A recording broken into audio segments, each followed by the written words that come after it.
Hello students.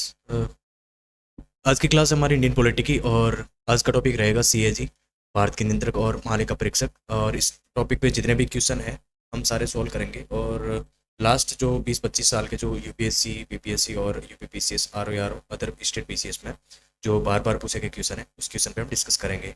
उसमें जो बहुत बार जो कोर एरिया जहाँ से रिपीटेड होते हैं क्वेश्चन, उन्हीं क्वेश्चन को हमने लिया है और उन पे ज़्यादा डिस्कस करेंगे और उनको सॉल्व करेंगे। तो पहला हमारा क्वेश्चन है, भारतीय संविधान का कौन सा अनुच्छेद भारत के नियंत्रक और महालेखा परीक्षक सीएजी के एक स्वतंत्र पद का प्रावधान करता है।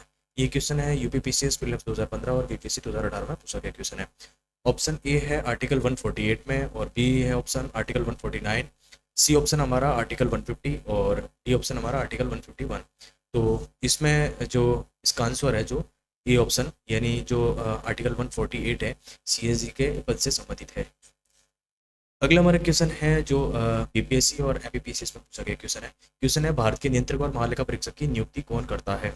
तो ऑप्शन में है प्राइम मिनिस्टर, बी ऑप्शन में भारत के राष्ट्रपति, और सी ऑप्शन में संसद, और डी ऑप्शन में भारत के मुख्य न्यायाधीश। तो इसमें जो राइट आंसर है वो हमारे बी ऑप्शन है, यानी भारत के जो राष्ट्रपति होते हैं वो नियंत्रक और महालेखा परीक्षक की नियुक्ति करते हैं, यानी सीएजी की नियुक्ति करते हैं। और ये जो इनके हस्ताक्षर और मुद्रा सहित अधिपत्र द्वारा जारी किया जाता है, जो राष्ट्रपति द्वारा किया जाता है, उनके तहत की जाती है। अगला क्वेश्चन है, यूपीपीसीएस प्रीलिम्स में 2016 में पूछा गया और आरपीएससी 2018 में। क्वेश्चन है, भारत के नियंत्रक और महालेखा परीक्षक का कार्यकाल कितना होता है, यानी कितने साल का, कितने वर्ष का जो कार्यकाल होता है इनका। तो ऑप्शन में है 5 वर्ष या 62 वर्ष की आयु तक, और बी ऑप्शन में 6 वर्ष और 65 वर्ष की आयु तक, और सी ऑप्शन में 5 वर्ष या 65 वर्ष की आयु तक, और डी ऑप्शन हमारा बिना आयु सीमा के निश्चित 6 वर्ष तक। तो इसमें जो राइट आंसर है हमारा बी है, यानी 6 वर्ष या 65 वर्ष की आयु तक जो है या उससे पहले पद धारण करता हो। अगला हमारा क्वेश्चन है जो यूपीपीसीएस और यूपीएससी प्रीलिम्स में और बीपीएससी में पूछा गया क्वेश्चन है। और क्वेश्चन है, सीएजी को उसके पद से उसी रीति से और उन्हीं आधारों पर हटाया जा सकता है जैसे, यानी ए ऑप्शन है उच्च न्यायालय के न्यायाधीश, और बी ऑप्शन है सर्वोच्च न्यायालय के न्यायाधीश, और सी ऑप्शन है मुख्य चुनाव आयुक्त, और डी ऑप्शन है यूपीएससी के अध्यक्ष। तो ऑप्शन बी राइट है, यानी सर्वोच्च न्यायालय के जो न्यायाधीश है और जो उनका और जो सीएजी का है, इनको पद से हटाने की प्रक्रिया है जो दोनों की समान है। तो अगला क्वेश्चन है हमारा जो यूपीपीसीएस और यूपीएससी में पूछा गया क्वेश्चन है। और क्वेश्चन है, भारत के नियंत्रक और महालेखा परीक्षक के बारे में निम्नलिखित में से कौन सा कथन सही नहीं है। तो ऑप्शन ए में है हमारा, सेवानिवृत्त के पद व सेवानिवृत्त के बाद में वो भारत सरकार के अधीन अन्य पद के पात्र होते हैं। बी ऑप्शन है उनका वेतन भारत की संसदीय निधि पर भारित होता है, और सी ऑप्शन है संसद में कोई भी मंत्री सीएजी का प्रतिनिधित्व नहीं करता है, और डी ऑप्शन हमारा उनका वेतन सर्वोच्च न्यायालय के न्यायाधीश के बराबर होता है। तो ऑप्शन जो ए राइट होगा हमारा, यानी सेवानिवृत्ति के बाद वो भारत सरकार के अधीन अन्य पद के पात्र होते हैं। और ये जो है आर्टिकल 148(4) में दे रखा है, इनके अनुसार जैसे सेवानिवृत्ति के बाद सीएजी हो किसी भी सरकारी पद के पात्र नहीं होंगे। अगला क्वेश्चन है, सीएजी के वेतन भत्ते और पेंशन, इसके बारे में है। और ये क्वेश्चन एमपीपीसीएस और बीपीएससी में पूछा गया क्वेश्चन है। क्वेश्चन है, भारत के संसदीय नीति पर भारित होते हैं जो बी ऑप्शन है संसद द्वारा मतदान योग्य होते हैं, और सी ऑप्शन है भारत के लोक लेखा पर भारित होते हैं, और डी ऑप्शन है वित्त मंत्रालय द्वारा निर्धारित किए जाते हैं या होते हैं। तो इसका ए ऑप्शन राइट होगा, यानी भारत के संसदीय नीति पर भारित होते हैं इनके सीएजी के वेतन और भत्ते और पेंशन है जो। और अगला क्वेश्चन है हमारा, यूपीएससी और यूपीपीसीएस में पूछा गया क्वेश्चन है 2021 में और 2014 में। क्वेश्चन है, सीएजी संघ के खातों से संबंधित 3 ऑडिट रिपोर्ट किसे सौंपता है। तो ए ऑप्शन है लोक लेखा समिति, और बी ऑप्शन है वित्त मंत्री, और सी ऑप्शन है हमारा प्रधानमंत्री, और डी ऑप्शन है भारत के राष्ट्रपति। तो ऑप्शन डी राइट होगा, यानी जो सीएजी है वो अपनी ऑडिट जो रिपोर्ट है, जो 3 ऑडिट रिपोर्ट होती है 3 पार्ट में अलग अलग, तो वो ये जो है प्रेसिडेंट को सौंपता है, यानी राष्ट्रपति को, और फिर राष्ट्रपति के कहने पे वो संसद में भी रखते हैं। सीएजी अपनी रिपोर्ट राष्ट्रपति को सौंपते हैं। अगला हमारा क्वेश्चन है जो बीपीएससी और एमपीपीसीएस में पूछा गया क्वेश्चन है। क्वेश्चन है, संसद की कौन सी समिति जो सीएजी की वार्षिक ऑडिट रिपोर्टों की जांच करती है। तो ए ऑप्शन होगा प्राक्कलन समिति, बी ऑप्शन है लोक लेखा समिति, और सी ऑप्शन है सार्वजनिक उपक्रमों संबंधित समिति, और डी ऑप्शन है रूल्स कमेटी, नियम समिति। तो ऑप्शन जो बी हमारा जो राइट है, यानी लोक लेखा समिति है, वो जो पब्लिक अकाउंट कमेटी है वो सीएजी की जो वार्षिक रिपोर्ट होती है उनकी जाँच करती है। अगला हमारा क्वेश्चन है क्वेश्चन नंबर 9, और भारत में सार्वजनिक धन लोक वित्त का रक्षक किसे कहा जाता है। ये क्वेश्चन यूपीपीसीएस प्रीलिम्स 2011 में और बीपीएससी 2017 में पूछा गया क्वेश्चन है। क्वेश्चन ऑप्शन में है संसद द्वारा, और बी ऑप्शन है वित्त मंत्री द्वारा, सी ऑप्शन है नियंत्रक और महालेखा परीक्षक, और डी ऑप्शन है प्रधानमंत्री। तो इसमें जो ऑप्शन है सी हमारा राइट है, नियंत्रक और महालेखा परीक्षक जो है भारत में सार्वजनिक धन और लोक वित्त का रक्षक कहा जाता है जिसे।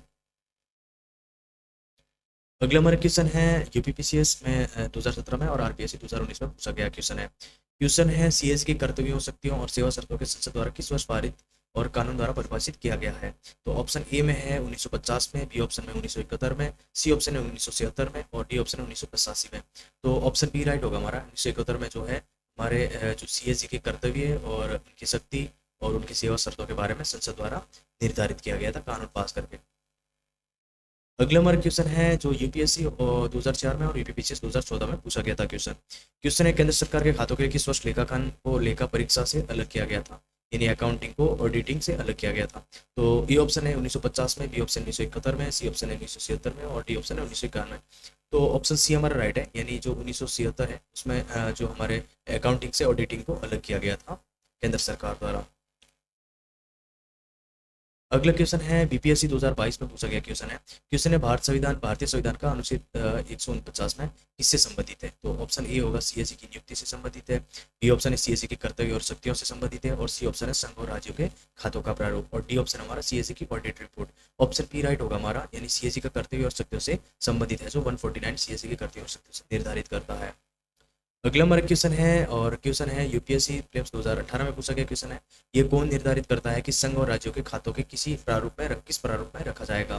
तो ए ऑप्शन है भारत के सीएससी, बी ऑप्शन है भारत के वित्त मंत्री, सी ऑप्शन है भारत के संसद और डी ऑप्शन है सीएससी के सलाह पर भारत के राष्ट्रपति।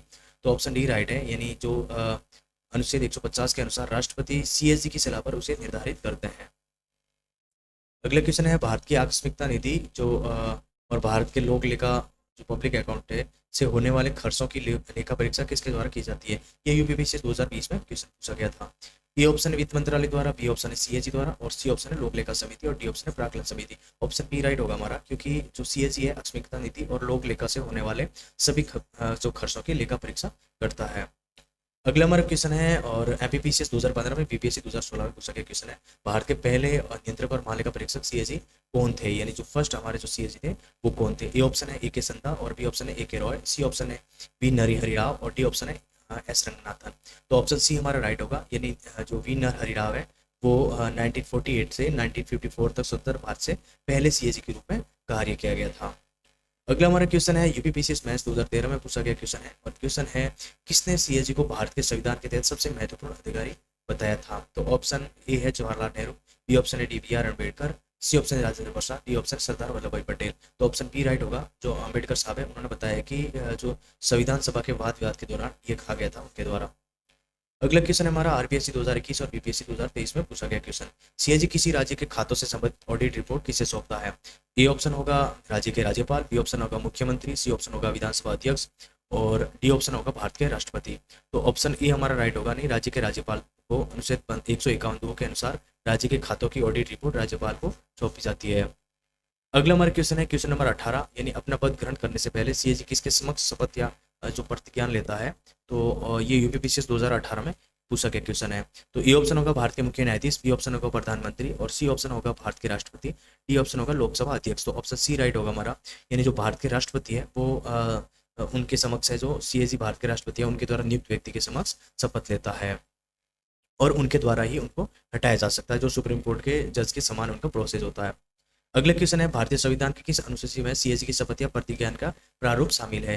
तो ए ऑप्शन है दूसरी अनुसूची, जो बी ऑप्शन है हमारा जो थर्ड अनुसूची है और सी ऑप्शन है चौथी अनुसूची में, डी ऑप्शन है पांचवी अनुसूची में। तो इसका आंसर है जो बी है, यानी थर्ड शेड्यूल के अनुसार जो सीएजी की शपथ और का प्रारूप तीसरा अनुसूची में दिया गया है।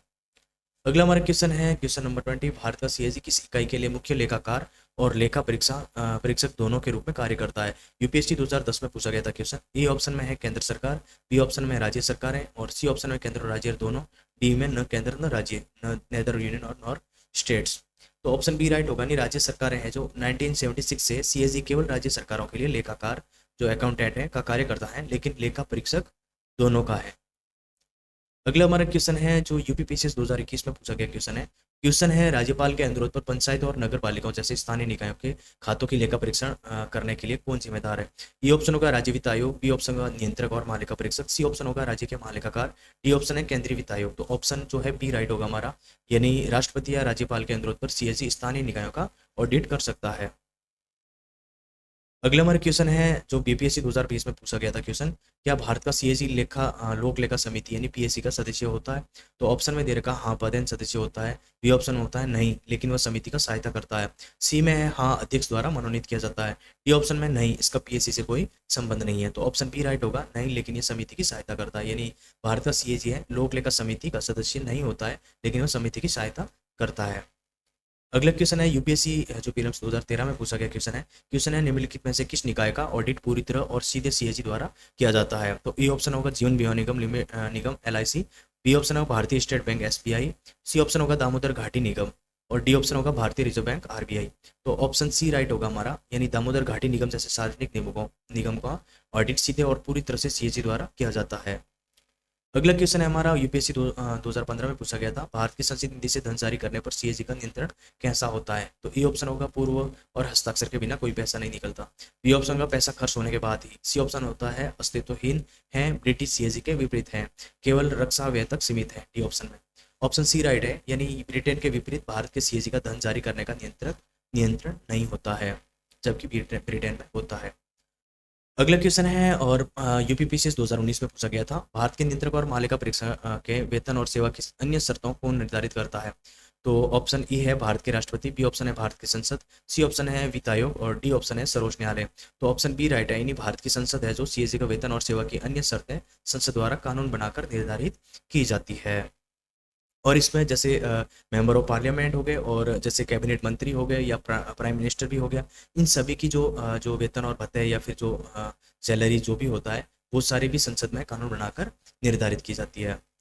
अगला क्वेश्चन है हमारा एमपीपीसीएस 2020 में पूछा गया था, क्वेश्चन है भारत के नियंत्रक और मालिका परीक्षक अपना त्यागपत्र किसे संबोधित करते हैं? तो ऑप्शन ए है भारत के मुख्य न्यायाधीश, बी ऑप्शन है प्रधानमंत्री, सी ऑप्शन है भारत के राष्ट्रपति, डी ऑप्शन है लोकसभा अध्यक्ष। तो ऑप्शन सी हमारा राइट है, यानी सीएजी किसी भी समय राष्ट्रपति को अपना त्यागपत्र संबोधित करके अपने पद से इस्तीफा दे सकते हैं राष्ट्रपति को। अगला क्वेश्चन है हमारा बीपीएससी 2021 में पूछा गया क्वेश्चन है सरकारी कंपनियों पर सीएजी की ऑडिट रिपोर्ट की जांच किस संसदीय समिति द्वारा की जाती है? तो ऑप्शन में है ए जैसे प्राक्कलन समिति, बी में है लोक लेखम समिति, सी में है सार्वजनिक उपक्रमों संबंधी समिति और डी ऑप्शन में विभाग की स्थायी समितियां। ऑप्शन सी राइट होगा, यानी सार्वजनिक उपक्रमों संबंधी समितियां हैं जो सीओपीयू है, सार्वजनिक उपक्रमों पर सीएजी की रिपोर्ट की जाँच करती है। अगला क्वेश्चन है हमारा 28 नंबर जो यूपीएससी प्रीलिम्स 2017 में पूछा गया था और क्वेश्चन है सरकारी प्राप्तियां के ऑडिट की सीएजी की शक्तियों के संबंध में निम्नलिखित में से कौन सा सत्य है? तो ये ऑप्शन होगा ये वह केवल खर्चों का ऑडिट करता है, प्राप्तियों का नहीं। बी ऑप्शन होगा वह राजस्व के प्रभावी मूल्यांकन और संग्रह को सुनिश्चित करने के लिए प्राप्तियों को ऑडिट करता है। सी ऑप्शन होगा वित्त मंत्री के अनुरोध पर ऑडिट करता है। डी ऑप्शन होगा केवल राज्य सरकार की प्राप्तियों का ऑडिट करता है। ऑप्शन बी राइट होगा हमारा, वो राजस्व के प्रभावी मूल्यांकन और संग्रह को सुनिश्चित करने के लिए प्राप्तियों का ऑडिट करता है। अगला क्वेश्चन है हमारा यूपीपीसीएस मेंस में 2018 में पूछा गया था, क्वेश्चन है कंपनी अधिनियम 2013 के तहत सरकारी कंपनियों का पूरक ऑडिट कौन करता है? तो ऑप्शन ए होगा Bharatiya Reserve bank, B option होगा नियंत्रक और महालेखा परीक्षक जो सीएजी है और सी ऑप्शन होगा वित्त सचिव और डी ऑप्शन होगा भारतीय प्रतिभूति और विनिमय बोर्ड यानी सेबी। तो ऑप्शन बी हमारा राइट होगा, यानी सीएजी की वह निर्देश देने की शक्ति है कि सरकारी कंपनी के खातों का ऑडिट कैसे किया जाएगा और वो पूरक ऑडिट कर सकता है। ये सब सीएजी के द्वारा किया जा सकता है।